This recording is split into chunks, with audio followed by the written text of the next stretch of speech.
Before we get into today's video, I want to give a quick thank you to my sponsor, Exter. Now, look, I get it. I enjoy a quirky wallet branded by my favorite franchise, but they do tend to get rough around the edges fairly easily. And as much fun as it is embarrassing my wife, sometimes I just want to feel classy when paying for my fancy McDonald's dinner date. That said, I'm also not a fan of the bland, boring wallets that actual adults are supposed to use either. If only there was a wallet that was a mix of class, utility, and fun.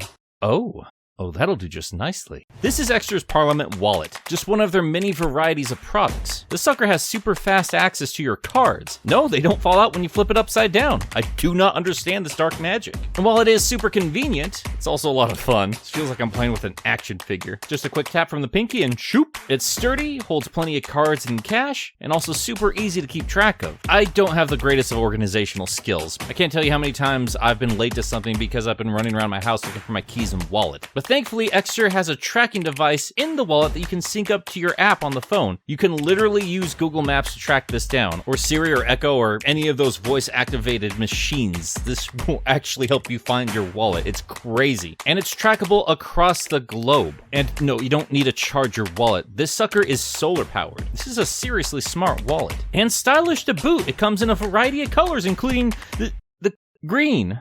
Well, guess I'm buying another one. And thankfully, I can save a bit of money too, because they have a Father's Day special going on right now. So even if you aren't shopping for yourself, this would make a fantastic gift. Just be sure to use the affiliate link in the description down below, just so they know I sent you over that way. And be sure to order soon so you can get that sent over before Father's Day arrives and you can save yourself some cash that you can then put back into your wallet. Hey, don't skip on the fries, Mac. My lady's eating good tonight. Thank you again to Exter for sponsoring this video, and let's get on with it. Welcome back to Sonic Speed Reading, and welcome back to the Metal Virus. Now, while we did deviate away last time when we covered the Tangle and Whisper miniseries, we are returning to the Metal Virus, but not to the main narrative. Not quite yet, anyway. Things are about to heat up in that story, so before we do that, I actually wanted to cover the second annual of IDW Sonic. Now, if you don't know what an annual is, that's basically a comic that comes out once a year that's just a little bit bigger and just tells a little bit different stories from the main core comic book. All the big superhero books do this. Archie Sonic even did it in its own way with the super specials. And in IDW's case, they've done a collection of short stories. In the first year, all of them were very pleasant little, nothing stories, nothing super impactful. Like there was a Sonic fan club and Tangle shut up for a second. Like Silver and Blaze went and put a garden together. Just really cute stuff like that. Nothing major. The second annual, on the other hand, focuses entirely on the denizens of Sonic's world and how they handle the Metal Virus. So as you can imagine, the stories are a little bit more intense this time around. The biggest of the stories in this annual would have to be, well,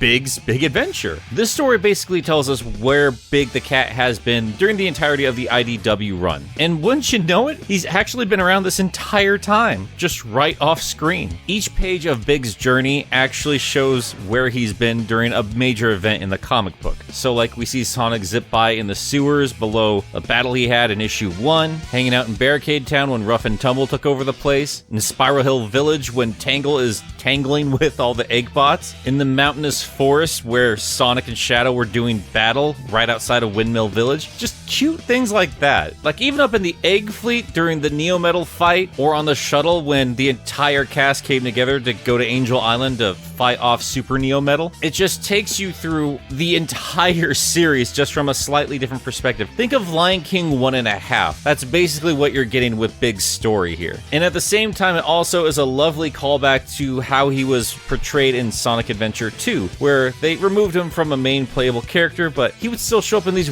incredibly random spots. And it's all beautifully drawn by Jonathan Gray. I gotta admit, when Jonathan first started off in the Archie series, while he did have a very defined look to everything, I was not a big fan of his stuff, but man, it just goes to show you how an artist can vastly improve, because he has some of the most detailed line art I have seen from any artist for this franchise. Seriously, this art is so busy yet so much fun to pick apart, and you can still tell it's Gray's stuff, but at the same time, it still feels more like Sonic. We'll talk about his art a little bit more when we cover the older Archie issues, but this is just a really fun, really cool story, and we won't get into every single detail because we are going to be covering some of these other scenarios a little bit later. later, but just for example, when Rough and Tumble first got infected and then thrown down into that pit, we get confirmation they are still alive because we see their glowing red eyes when Big almost comes across them, and it is so creepy. It is such a fantastic panel. We even get hints of Zombot Charmy in one of the panels, and just, man, look at the composure of this art. This is amazing. You can even see the metal virus starting to infect the panels. Oh, it's so good. And it keeps going as, like, the panels get more infected with each passing page. This is so beautiful. But yes, back to the story itself. Long and short of it, Big is going through all these different scenarios, going to all these different places in search of Froggy. Big surprise. So while he goes through the entirety of all the storylines of IDW up to this point, he finally catches up with Froggy. And say what you will about this character, I know there's a lot of detractors of him thanks to his gameplay in the original Sonic Adventure, but man, he's just the most precious boy. He barely shows any emotion, but the moment he comes across Froggy is just so much relief, so much joy, and it's kind of incredible that he's been somewhat oblivious to everything that's been going on, but at the same time has managed to avoid infection, even though all this chaos is happening just right around the corner from where he's at. And you think you might be in for a happy ending for Froggy and Big, but it's only when he finally comes across his amphibian friend do we see that the Zombots start to take notice of him. But that's okay, because if you also recall, Big can take care of himself, and he actually fights off Zombots. And so does Froggy, who just hops onto a random Zombot. So while we were looking over this beautiful vista in the first page of this, we finally come back around to the end of the book, where we see that Froggy has indeed been turned, and Big, as well as his home and the surrounding environment, are also infected. I really would never expect to find this much beauty and this much of an emotional roller coaster when it comes to Big the Cat. This is a fantastic short story. The beginning and end beautifully juxtaposed. Every panel is just, like you could reread this thing over and over and over again and find new details every time. That's the kind of art on display. This is just fantastic. But we're not done there because, well, this is gonna keep hitting you right in the heart. The next story features two brand new characters, Night the Owl, a disc jockey, and Dawn the Rooster, a custodian. These two are employees of KTBR, Sunset City's #1 station for news and advice. Wow, there's that Sunset City place again. Well, golly, I just feel like subscribing to a channel that would blatantly steal that for their own Sonic-based podcast. Anyway, we see Night the Owl, who's burning the midnight oil with everybody. He runs a call-in show, so he just waits for people to call in, and he just basically spouts off advice to them. And I gotta say, I love that they use two species of bird that generally have specific characteristics applied to them every time you see them in a cartoon, and then just completely reverse that. So Night the Owl is bright, sunny, friendly, and chipper, but meanwhile you got Dawn, who's a rooster, but has dark, muted colors, and is bitter, and cynical, and short-tempered. It's fantastic. Like I said, Dawn is a custodian, and they even point out he's not a night person. I can't imagine a rooster would enjoy an overnight shift, so you can understand why he's so cranky. Dawn's busy picking up a bunch of trash that Night just seems to leave around everywhere, and while they share a little back and forth, Night gets his first caller of the evening. "Hello, you're on the air. What's your name?" Waves off Donnie, about to start his show. He's done this 100 times before. You can tell this dude is ready for any kind of problem thrown his way,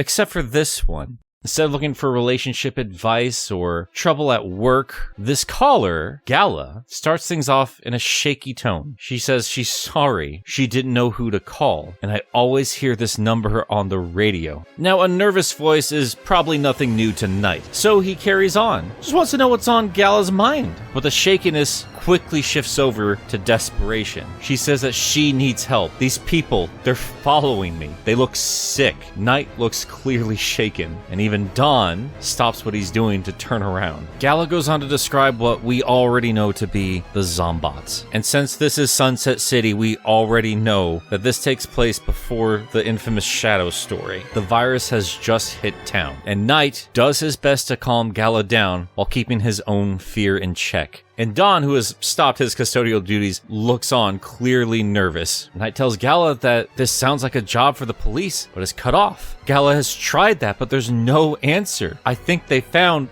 And then she's gone. Dawn asks what's going on, and Knight just responds that he doesn't know. He's gonna take a listen, and he keeps trying to pick up the phone. "You're on? My son came home looking sick. I took his temperature, but now I'm..." A scream and another click. Another phone call. "Road's blocked. I can't get out." Somebody else. "Someone's covered in metal." Another person. They think it's spreading. Each word bubble, another cry for help, a panic plea, until there's finally nothing but a radio hiss.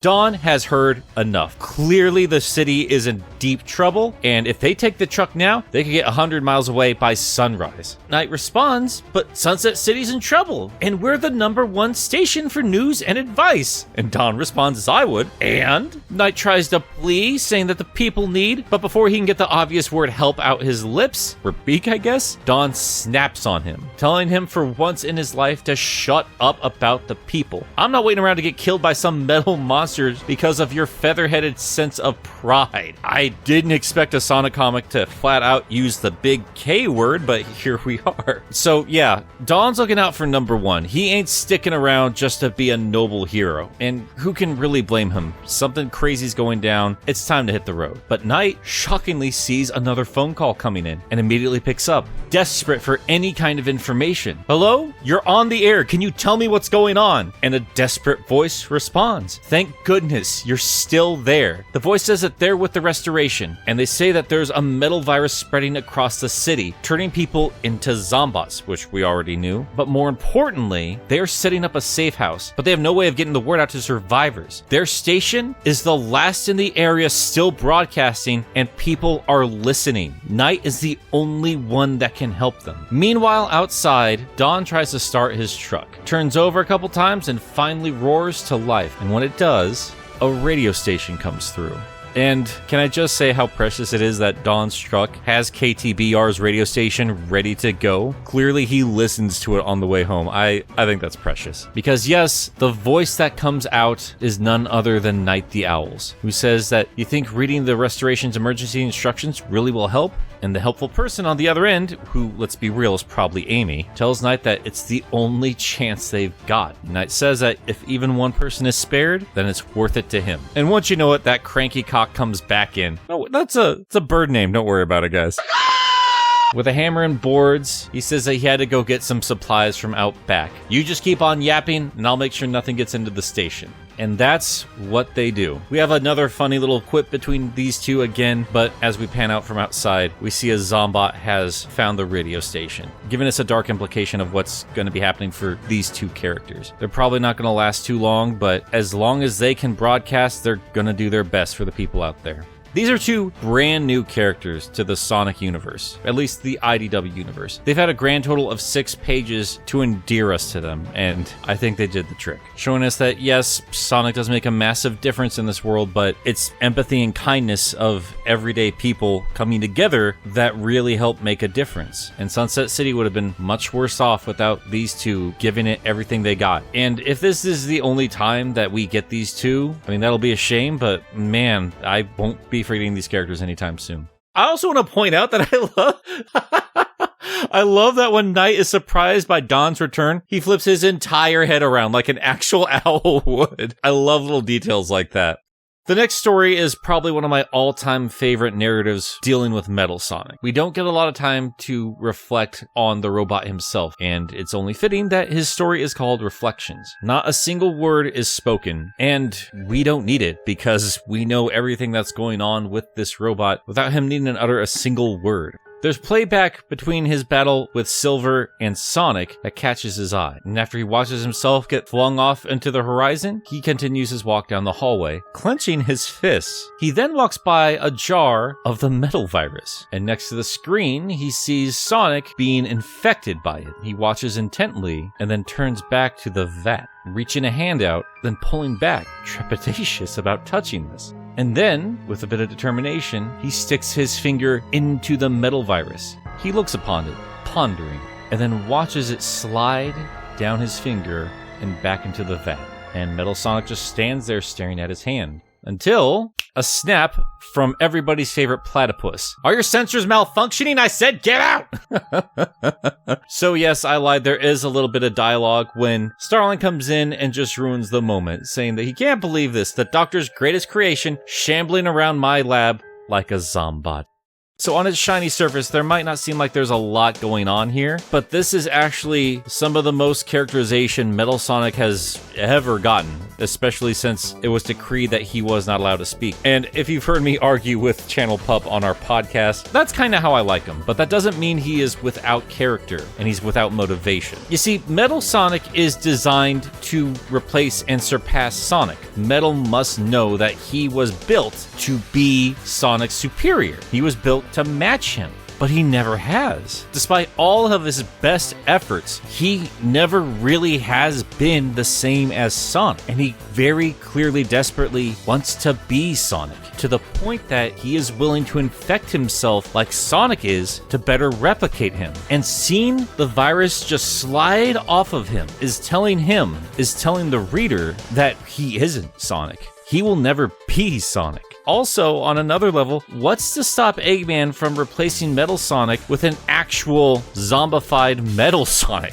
Even the things that make him unique, not even that he can keep to himself anymore. We have seen time and again that Eggman is capable of building robots with proper sentience. And despite how scary and silent Metal Sonic usually is, and should be, he is an incredibly advanced robot. And there's no reason to think that there isn't some sense of autonomy to this character. A vicious murder machine, sure, but one with his own ambitions and worries and frustrations. He quite literally has no mouth and must scream. I don't think Metal Sonic should ever speak, partially out of utility, partially out of presence, and also because of things like this. This is fantastic storytelling, and this would not exist if Metal was allowed to blabber on whenever he wanted. I don't know who said this, but somebody in the comments of one of our episodes of Sunset City also said that they liked that Metal seemed to be what Eggman didn't understand about Sonic.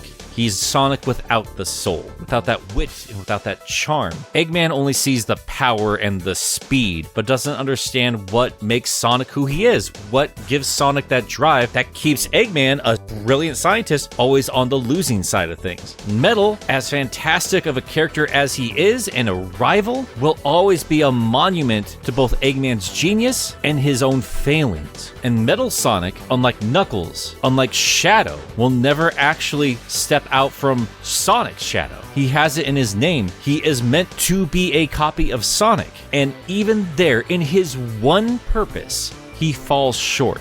Man, that's a lot of talking for a short story that didn't give us any. That is until that quick ironic quip from Starline at the end there about the Zombot. Just, man, what a great story. But, unfortunately, this is where things kind of take a dive in terms of quality. That's not to say these next two stories aren't good, but the art isn't quite up to snuff, and the basic premise of these it's not great either. And they certainly aren't going to give you the emotional gut punch these first three did. We get Starline in this next one for Eggman's day off, and this is before Starline starts to question everything Eggman does, but we do see a little bit more of that in the story. And all this really is Starline looking through his portals, seeing how everything's going with the metal virus, but comes across Eggman screaming in the middle of a room. Starline freaks out and jumps in to aid him, and then just collapses in on him, and is just very confused. He thought he was in trouble, but no, Robotnik was just being dramatic. He's just looking for the light switch, and now that Starline's here, he might as well show him to the egg cave.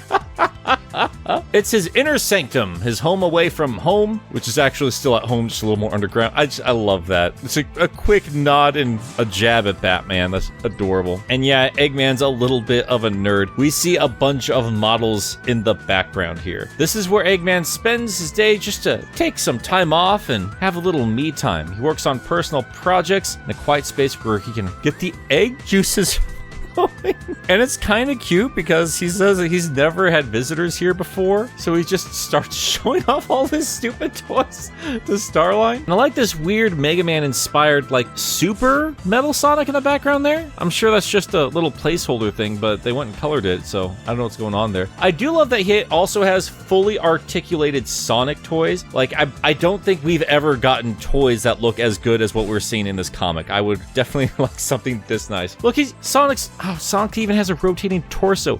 We don't have that. I mean, I don't know if we need that, but whatever. I have enough Sonic toys. He basically says that these toy robots he uses to figure out strategies and battle plans for the weeks ahead. Just start smashing the Sonic and Eggman toys together, and even there, Sonic comes out victorious. And Iggy's like, well, it's not always Hedgehog this and Hedgehog that. Sometimes it's the Fox and Chameleon. Saying, soon my enemies will be Zombots, no more will they get in my way, but rather they will do my bidding. But I do have to say that these particular toys do not look like Zombots. They look like Metal Series robots, and I think this was the artist trying to get away with making a Metal SBO and a Metal Tails. And I'm sure, just like every other person that was reading this, was trying to absorb as much as they could from the shelves and whatever robot designs they could get away with, as opposed to whatever the hell this silly story is. Starline, of course, is just complimenting the crap out of everything he's seen, saying that these are so impressive, so detailed, and then he comes across a metal Starline, and there's an awkward pause between the two.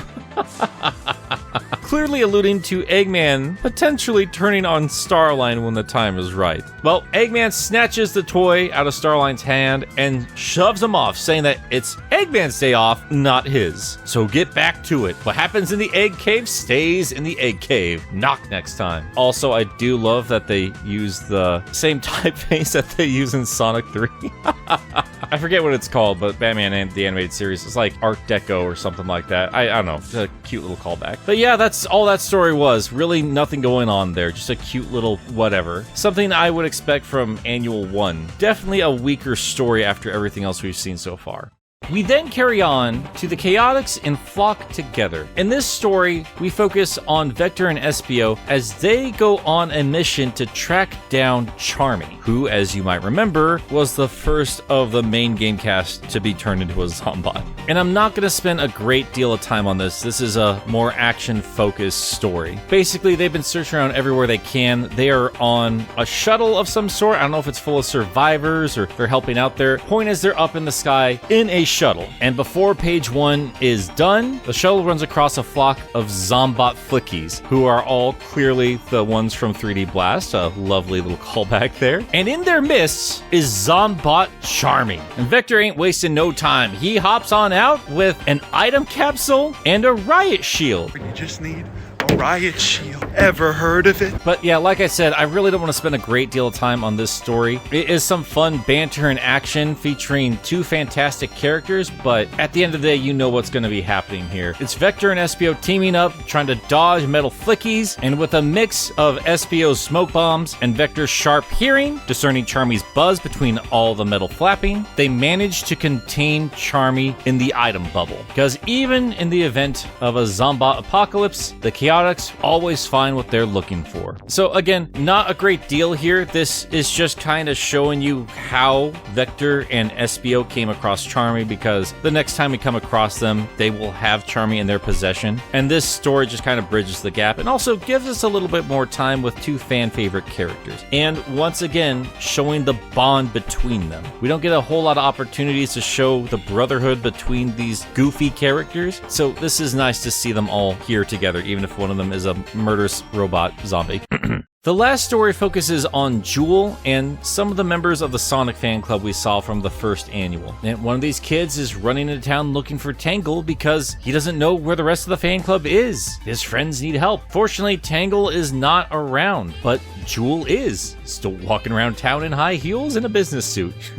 Fantastic. And while we have seen Jewel be a bit of a coward when she's around a bunch of crazy villains and all the wacky shit that seems to happen when Tangle's around, she's still courageous in her own way, and certainly isn't going to turn down a kid who is looking for their friend. So they head on out of town and start looking around. They head on over to Spiral Hill Farms, and Jewel makes note that it's strange because usually there's a flicky or two around, but no sign of anything. But as they arrive, they hear a call for help, and as they rush, they find one of the friends surrounded on all sides by the goo of the metal virus. Thankfully, Tangle had the wherewithal to tell Jewel not to touch this stuff, so she in turn tells the kids not to touch this stuff. So of course, they go and touch that stuff. Kids are just idiots. Now that this friend has been saved, they head on out of the barn to be greeted by That's right, a vomiting face ship has returned, and I still love that visual. They rush away from the gushing metal virus, spotting 2 more of the Sonic fan club who have already been zombotified, so they're just gonna have to just keep on moving. Zombots begin to surround them on all sides, but Jewel rushes them back to the center of town, where they're supposedly gonna be safe, except for the fact that Jewel has the metal virus on her hands, because as we've been prominently shown over and over again, gloves are just a part of their anatomy, because they can just be infected through their gloves.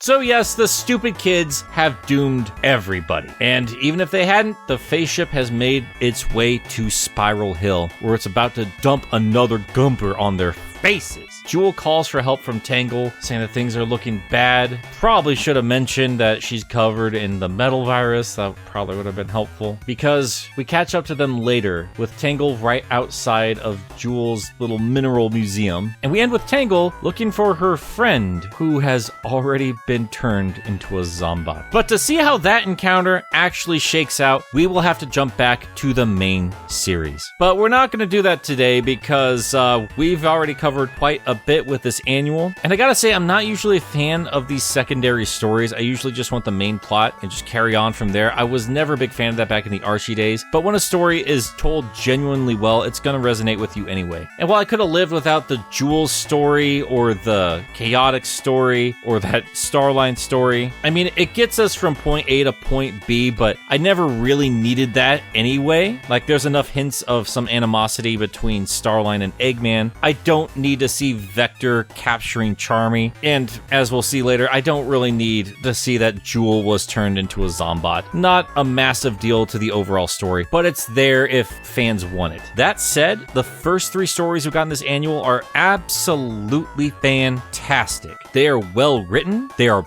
beautifully drawn, and they truly stand out on their own. Like, yeah, we don't need big story when it comes to the metal virus. We will see a Zombot big later on, so if you wanted to know how that happened, now you know. But more importantly, it's just a great story on its own, and it's also a brilliant way to catch people up with everything that's happened so far in the 2 years up to that point in the IDW storyline. It's a great recap, and it's a great introduction to a largely overlooked large character. And our 2 new characters, the chicken and the owl here, this was a far more humanizing story than I've seen in a lot of Sonic media, even stories that featured actual humans. This is how a lot of people would first experience the metal virus. You wouldn't be seeing it firsthand while you're in the middle of a battle between 2 bad guys. You wouldn't be the central focus. You wouldn't be the person saving the day. You'd just be a person going by their everyday life, and it's suddenly, abruptly, violently interrupted with a horrible bit of news. And you have to watch helplessly from a distance as this terrible thing consumes everything. It's genuinely unnerving and still bittersweet, showing the empathy of just regular people doing their best to help the people around them. And yeah, like I said, 6 pages with brand new characters. They're quickly defined, and they leave a lasting impression. And of course, if you're a Metal Sonic fan, the Metal Sonic short story is the absolute standout here. I have a hard time picking between that one and the big one, just because it's so beautifully drawn, but just as a single short story, I think the Metal Sonic one has to be my favorite of this entire book. And yes, I'm biased. Metal Sonic is one of my all-time favorite Sonic characters in terms of design and everything else. I just love that character. And without betraying the creepy coldness of this robot, they've given him so many layers. And they don't need to beat you over the head with long-winded diatribes or convoluted plans of revenge. No stupid crap like that. We know everything Metal is feeling just from the pictures on the page here. And like I said, this stands out as one of the best narratives featuring this character, and it's barely a handful of pages, but it brings so much more to him than quite possibly most of the games he's appeared in. And at the same time, when he finally shows up in the Metal Virus Saga, it's going to hit